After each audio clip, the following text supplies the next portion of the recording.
ভাবে আইনগতভাবে আমরা বেআইনি ভাবেও কোনো কথা বলতে চাই না। বাংলাদেশ শ্রম ছয়ের ধারাবাহিকতায় এই কারখানাটি চলা না চলা সবকিছু সিদ্ধান্ত হবে। সেই দরবারে বসে কথা বলুক। এখন শ্রমিকরা অনিশ্চয়তা আছে, এটাই হলো সবচেয়ে বড় বিষয়। গত পরশু দিনে এই কারখানায় তার এক ধারা নোটিশ লাগিয়েছে। আমি যতটুকু মনে করি কারণ এক ধারা নোটিশ লাগাইতে হলে অবশ্যই আইনে কিছু সংক্ষিপ্ত বিষয় বলা আছে যে এই ঘটনা ঘটলে তারা এক ধারা নোটিশ লাগাবেন, কিন্তু এই ধরনের কোন ধরনের ঘটনা নেই।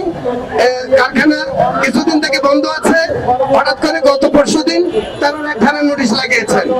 তো এই নোটিশ আমার জানা মতে আইনের কোনো জায়গায় পড়ে না, এবং এই নোটিশ প্রত্যাহার করে কারখানা খুলে দিয়ে আমাদের শ্রমিকদের বকেয়া দেনাপাওনা পরিশোধ করে কারখানা সুন্দরভাবে পরিচালনা করুক, এটাই আমরা চাই। আর যদি না করে তাহলে আপনাদের সমস্ত মিডিয়াকে আমরা বলতে চাই, আপনারা দয়া করে শ্রমিকদের সাথে থাকুন এবং এই কারখানার কোনো মালামাল জানি কখনো বের হতে না পারে, কখনো বিক্রি করতে না পারে, সেই ব্যাপারে আপনাদের সকলের কাছে আমরা সহযোগিতা কামনা করছি। এই বলে আমি আমার সংক্ষিপ্ত বক্তব্য এখানে শেষ করতে ধন্যবাদ। যদি পরিস্থিতি খারাপের দিকে যায় তখন এই শ্রমিক ভাই বোনেরা দায়ী থাকবে না। তোরকে বলবো, শ্রম মন্ত্রণালয়কে বলবো, আইন মন্ত্রণালয়কে বলবো, আলোচনা নিয়ে সমস্যার সমাধান করুন। অন্যথায় এই শ্রমিকরা রাজপথ হোক।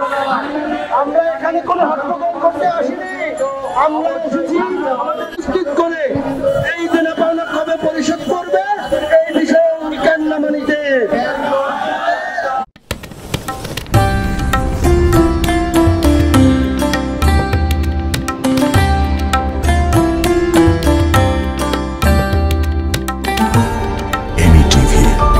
স্বাধীন বাংলার স্বাধীন কণ্ঠ।